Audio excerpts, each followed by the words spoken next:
Bonjour, voici les énergies pour le mois de novembre. Alors, le mois de novembre est un mois un peu spécial puisque nous avons Mercure rétrograde pour toute la période du mois. Donc, je vais travailler autour de cette énergie, parce que ça va être un moment très fort. Ça va être un moment de nettoyage très profond. Par rapport à cette énergie de Mercure rétrograde en Scorpion. Donc c'est un niveau d'énergétique très rare et qui va vous permettre d'ouvrir des portes, de travailler sur ce qui est bloqué, sur ce qui peut être bloqué depuis longtemps, et puis qui va vous permettre d'ouvrir. Alors ça va vous permettre d'ouvrir les portes, de faire sauter des verrous. C'est vraiment un moment très important pour vous, pour faire confiance en ce que vous avez vraiment envie et d'apprendre qu'est-ce qui vous mène dans la vie, quelle est votre passion, qu'est-ce qui a du sens dans votre vie, qu'est-ce que vous aimeriez mettre en place. Donc c'est vraiment ces énergies-là, ces énergies profondes qui vont travailler en vous. On parle donc de passion, mais aussi toutes les peurs inconscientes. Donc ça, il va falloir que ça remonte dans l'énergie du Scorpion. C'est une énergie sombre, profonde, qui va travailler dans l'inconscient. Donc il faut que les peurs, tout ce qui est enfoui dans l'inconscient, les blessures, ressortent. Ça, c'est très important. Donc ça va vraiment toucher des couches profondes de vos émotions, de votre personnalité, de vos expériences de vie. Et ça, c'est pour avoir un but de toucher une croissance différente. C'est l'opportunité de grandir. Et puis surtout, si vous connectez ça avec donc ce travail de Mercure rétrograde, vous allez être soutenu par les énergies de connexion de la Terre qui sont puissantes et qui vont vous aider dans ce changement profond, et je répète, et je vais vous dire permanent. C'est vraiment c'est une alchimie que vous allez faire là, avec ce mois de novembre et ce Mercure rétrograde en Scorpion. C'est vraiment l'opportunité de donner un niveau supérieur, accéder en tout cas à un niveau supérieur de conscience et d'accepter de mourir pour renaître. Donc au niveau de la conscience, au niveau des expériences, des émotions, des relations, voilà. Parce que c'est pour vous emmener dans la prochaine phase de votre vie. Et puis donc cette énergie fait aussi nous met face aussi à notre vérité. Voilà, donc c'est un bon travail ce mois-ci, au mois de novembre. Donc j'orienterai les tirages comme vous avez l'habitude avec des thèmes pour vous permettre de travailler. Voilà, à suivre vos tirages pour le mois. Merci, au revoir. Bonjour les béliers. Alors, pour vos énergies donc, du mois de novembre, on va commencer par votre travail. Qu'est-ce qui bloque? Libération des énergies. Alors, on a la tour. Alors, c'est très intéressant. La tour, c'est plein de choses. Dans ce jeu, c'est les surprises. Donc, ça va... Alors, déjà, avant les surprises, c'est pour vous prévenir que ça va secouer. Il y a des énergies qui vont s'exprimer. C'est vraiment... Et puis, quand cette carte, elle apparaît, c'est vraiment que les choses vont passer d'un opposé à l'autre. Voilà, il va y avoir un paradoxe. Voilà, il va y avoir un très grand changement. Voilà, et puis ça peut être quelque chose que vous n'avez pas prévu. C'est possible que ce soit dans ce sens-là. En tout cas, vous devez avoir les yeux grands ouverts dans cette période où, malgré les énergies lourdes, sombres, qui nous emmènent à nous questionner, à nous introspecter profondément, il faut quand même avoir les yeux grands ouverts. Pas de laisser aller en se disant bah non, je ne vais pas y arriver, je ne suis pas assez conscient, je me retire. Non, ayez les yeux grands ouverts, faites face. Cette période aussi, c'est faire face à sa vérité, à ce qui est devant nos yeux. C'est ça, donc laissez bien les yeux grands ouverts. Alors, on voit que dans cette carte, donc il y a des escaliers des deux côtés. Comme je vous disais, on ne sait pas ce qui va arriver. Donc on ne sait pas si ça va arriver par le côté gauche, par le côté droit. On ne sait pas par quelle fenêtre ça va ressortir, si c'est par ici, si c'est par là. Ici on voit un tourbillon d'énergie, là de l'énergie des faisceaux de lumière, pareil ici, d'une manière plus puissante. Et de derrière la scène, on voit vraiment une illumination profonde. là, on voit un éclatement d'énergie. Vous voyez, comme c'est blanc, le blanc est très puissant. Donc, une lumière qui va jaillir de vous, de votre vie. Alors, c'est pour faire sortir tout ce qui est enfermé. La tour, c'est ça. On fait sortir ce qui est enfermé. Et vous avez besoin de respirer là. Ça coupe la respiration. J'ai besoin de respirer pour moi, c'est vital. Hein. Voilà, donc, c'est l'éclatement des limites, l'éclatement de ce que vous retenez. Vous ne pouvez plus retenir. En tout cas, on ne peut pas retenir à vie et c'est maintenant. Hein, dans l'introduction, je vous ai dit qu'il y avait des choses qui allaient changer au niveau de vos énergies, qui allaient mourir pour repartir sur une nouvelle base, pour ne jamais repartir en arrière. Hein. Et bien, c'est maintenant. Donc, l'éclatement des limites, une libération, une ouverture, c'est sortir de cette... Alors, je vais vous dire quelque chose, de cette fausse identité, de cette fausse personne que vous étiez, pas fausse parce que vous êtes hypocrite, mais fausse parce que vous n'étiez pas en phase avec qui vous êtes, vous ne vous êtes jamais octroyé le droit d'être ce que vous êtes. Hein, c'est ça, ça va éclater, ça va sortir. Hein. Donc ça peut être des choses qui sont enfermées et qui vous mettent en face de séparation, de déménagement, d'envie d'aller habiter ailleurs, de changer de pays, je ne sais pas, de changer de travail, de faire tout autre chose, hein, l'envie de partir, je ne sais pas moi, à la campagne, et pourquoi pas la rencontre d'une personne, un coup de foudre. Ça peut être ça, puisque c'est quelque chose qui va arriver soudainement avec cette carte. Hein.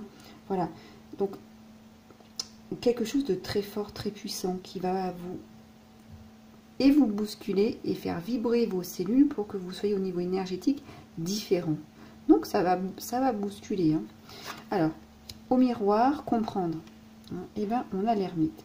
Effectivement, alors le 9, c'est un passage, une crise.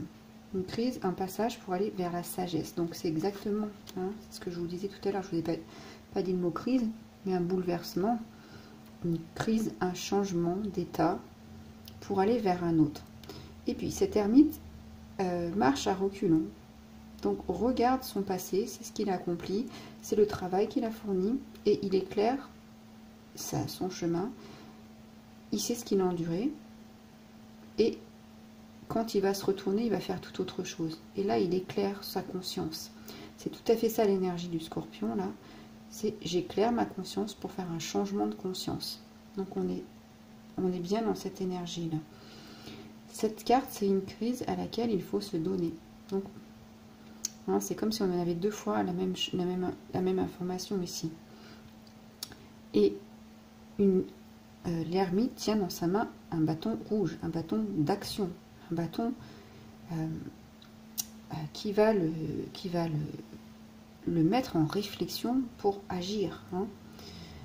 C'est aussi cette carte, l'ermite, lui, alors il regarde son chemin, il connaît ce qu'il a vécu, mais il devient réceptif à un avenir qu'il ne maîtrise pas. C'est pour ça qu'ici, il marche il marche dos à son avenir.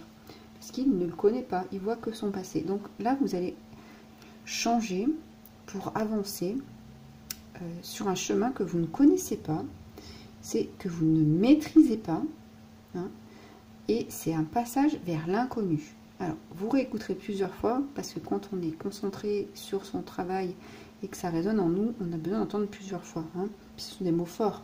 Voilà, donc vous donnez des réceptifs à cet avenir que vous ne maîtrisez pas.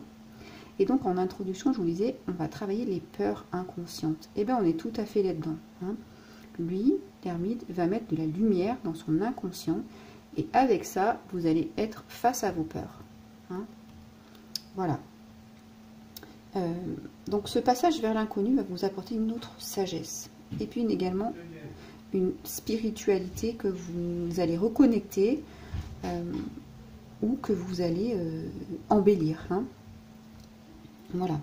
Alors, cette carte, elle vient vous dire de vivre cette crise avec courage. Il faut, et ce bâton de pèlerin rouge dans l'action, dans l'énergie, c'est le courage. Vous êtes en chemin et vous avancez avec cette lumière qui vous éclaire, ce bâton. Même si vous ne savez pas où aller, vous êtes guidé. absolument. Vous avez cette spiritualité, et puis de toute façon, c'est le moment. C'est pour les pages des années à venir, cette transformation. Hein. Voilà. Donc, c'est vivre la crise avec courage, même si vous allez quelque part et vous ne savez pas où. D'accord? Ça peut vous mettre aussi face à de la solitude intérieure, parce que ici, c'est un passage, donc il y a une préparation de quelque chose. Hein. Ici, on voit que c'est inhabité. C'est inhabité, mais c'est habité que par vous, c'est votre tour. C'est comme si vous étiez seul dans cette tour. Donc, cette solitude, acceptez-la, elle va vous faire grandir, elle va vous faire réfléchir. Et c'est à l'intérieur de cette ermite que se prépare la mutation spirituelle. C'est beau, hein? Voilà. Alors, opportunité d'évolution. On a lead, prendre en main les choses. Hein. C'est le 4, c'est la structure. Donc, vous allez évoluer vers des choses plus structurées. Vous allez guider, mettre des priorités, agir, structurer, et il y a une notion d'effort. Hein, vous imaginez bien avec ça, courage, effort. Ici c'est le courage, là c'est l'effort. Donc on va vous demander ici d'examiner votre rôle dans une relation. Pour évoluer ici, vous allez regarder vos relations. Comment vous vous positionnez? Est-ce que vous menez? Est-ce que vous laissez mener? En tout cas, dans cette évolution, alors il y a deux choses pour moi là. Il y a le travail sur vous-même qui est profond, hein, il n'y a que vous qui allez pouvoir le faire et qui va avoir une très belle incidence sur votre vie au quotidien, que ce soit dans les communautés, au travail, en famille, les relations. Tout ça, ça va avoir un impact d'évolution et ce sera vos opportunités. Non? Donc il faut que dans les relations, vous ayez cette notion de je donne et je reçois en équilibre. Hein? D'accord? C'est aussi, ici il y a beaucoup d'échanges d'énergie. Hein. Et puis on voit que la personne là tient un parchemin. Hein. On voit ce parchemin replié sur lui-même. Et on pourrait se demander, mais qu'est-ce que c'est? Est-ce que... Alors ici je ne vous l'ai pas dit, mais il peut y avoir des secrets révélés. J'ai oublié de vous nommer. Ici il peut y avoir des secrets révélés. Qu'est-ce que vous avez envie de révéler sur vous-même dans une relation? Hein? Qu'est-ce que vous avez envie de mettre? Qu'est-ce qui va sortir de nouveau que vous allez mettre en application dans une relation? Hein? Alors, cette carte parle beaucoup de l'intellectuel plutôt que du niveau émotionnel. Hein? Vous voyez ici, cette carte, elle a la sagesse. L'intellectuel est fort. Hein? C'est de la maturité. Qu'est-ce que vous allez apporter comme maturité dans vos relations? Tout horizon, hein, les relations. Voilà. Ici, on vous parle de structure, de limites à connaître pour vous, pour les personnes avec qui vous êtes, et de poser vos limites si vous n'avez pas eu l'habitude de le faire. Hein, peut-être pour ne pas que ça parte dans tous les sens, mais en tout cas, structure dans les relations. C'est très important. Hein, et je vous rappelle 2 fois la notion d'effort. Hein, voilà. Et ici, on vous demande d'être... alors ici, c'est une carte d'action. Là, vous êtes en réflexion. Hein. Vous êtes un peu bousculé par la vie, par ce qu'elle vous met sur votre chemin. Vous devez réfléchir, sagesse, introspection, mûrissement, pour aller vers l'action. Hein. Il y a vraiment un changement ici d'énergie, pour aller vers cette action. Alors, ici, on vous dit d'être proactif après ce travail. Hein, mais c'est surtout le mois. Hein. Voilà. De préparer pendant Mercure rétrograde votre futur. Qu'est-ce que vous allez mettre en place? Être proactif dans vos relations. Et les relations, on vous dit ici de ne pas être réactif. Hein. Donc il y a un vrai travail en profondeur à faire. C'est exactement ça. Pour vous rendre disponible auprès de vous-même, pour que vous soyez... c'est comme si j'avais ce sentiment qu'il y avait un côté aigri, frustré, du coup irrité, irritable, et beaucoup irrité, hein, au niveau relationnel. Et là, on vous demande de vous apaiser pour que vous soyez de nouveau disponible pour vous-même et pour les autres. C'est pour ça cette solitude, hein, se recentrer quand ça part dans tous les sens. Hein. Écoutez, un très beau tirage pour vous les béliers. J'aimerais avec plaisir lire vos commentaires pour ceux qui sont en résonance avec les énergies de tarot guidance à énergie. Voilà. Je vous remercie pour votre écoute et je vous dis à très bientôt. Et puis abonnez-vous à ma chaîne. Au revoir.